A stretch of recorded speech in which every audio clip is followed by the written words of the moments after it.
Well, in other news, the various parties represented in the Public Sector Co-ordinating Bargaining Council have now drafted an agreement which may see the end to the current disagreements over wage increases. Parties now have to go to their members and ask them and seek a mandate. The Council should pronounce on the outcomes in 3 weeks' time. Fricky de Bruyn is the General Secretary of the Public Sector Co-ordinating Bargaining Council. He joins us now. Mr. de Bruyn, good evening and thank you for your time. As I understand it, the offer that unions have been given is 3%. They have to take that to their members.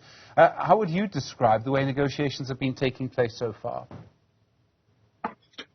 Good afternoon, Stephen, and also good afternoon to your viewers. Yeah, it has been a very tense period, and I think your viewers will recall in the last week or 2-3, there's been various news bulletins that was running on your channel as well about the shutdown of the public service, strike and counter-strike actions, etc. And it has been tiring for us to get parties to come to this point, and you have mentioned that we've gone into a process of facilitation in the last week. And we've really been working very hard to get parties to agree to a possible solution that they can take to their members and present to their members for possibly mandating them to come back and to sign the agreement. And we hope that this agreement will come back and that we will have a majority on it to be implemented. I realise you have to speak in the most general terms, but if we go back to 2019 and then, of course, in 2020 when government told the unions it would not implement an agreement that had been agreed to at your council, I'm presuming that's one of the reasons this has become so difficult. The unions, as I remember, I think are still very angry at what happened then.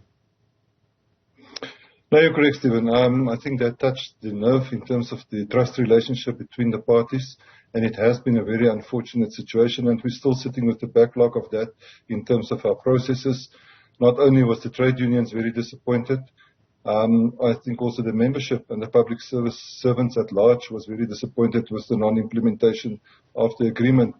And you will recall that since then, there has been no real increase in the baseline for public servants.